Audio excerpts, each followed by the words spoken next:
A month ago, I played the Final Fantasy VII Remake demo on Switch 2, and honestly, I was very impressed, but I had one lingering worry.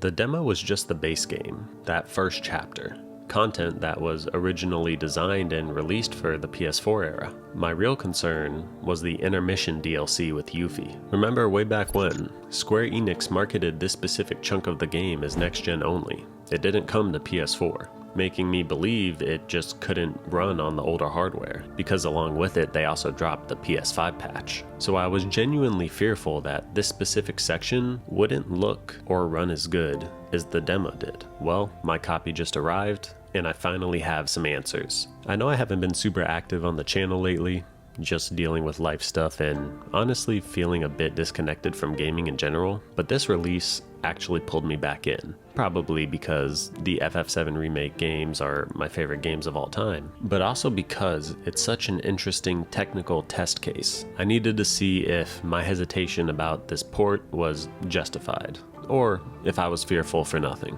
So jumping into the Yuffie DLC, I was just playing to enjoy it, but I was trying to be aware of any cracks. I was fearful we'd see some compromises since this content was supposedly too heavy for last gen. And no, Switch 2 fans, I'm not saying the Switch 2 is last gen or older tech. I'm just making a point that the DLC was supposedly too much for the PS4 to handle. It needed the PS5's power. But surprisingly, it holds up. It's not just playable, it feels basically just as solid as the demo did. I actually checked out Digital Foundry's breakdown to confirm what I was seeing, and the numbers seem to back it up. They found it locking to a stable 30 FPS and using DLSS to keep the image sharp. It seems my worry that the DLC would be a downgrade compared to the main game was unfounded. It runs just as well. So it turns out the Switch 2 handles this supposedly next-gen exclusive content just fine. It makes me wonder how much of that original exclusivity was about the actual hardware limits versus just business decisions.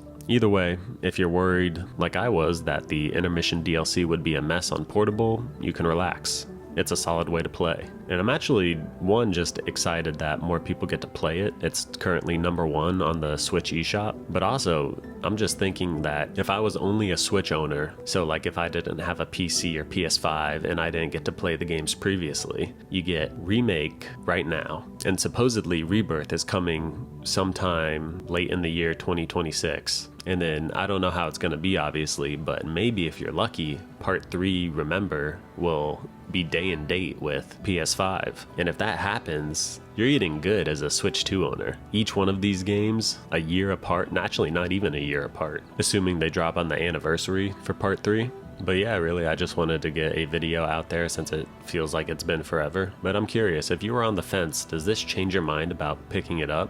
And if you're hesitant whether to pick it up or not, please go try the demo. It's not perfect, but I promise you, despite all the controversy around it, it's a great game. This is too weird. Okay, you got this!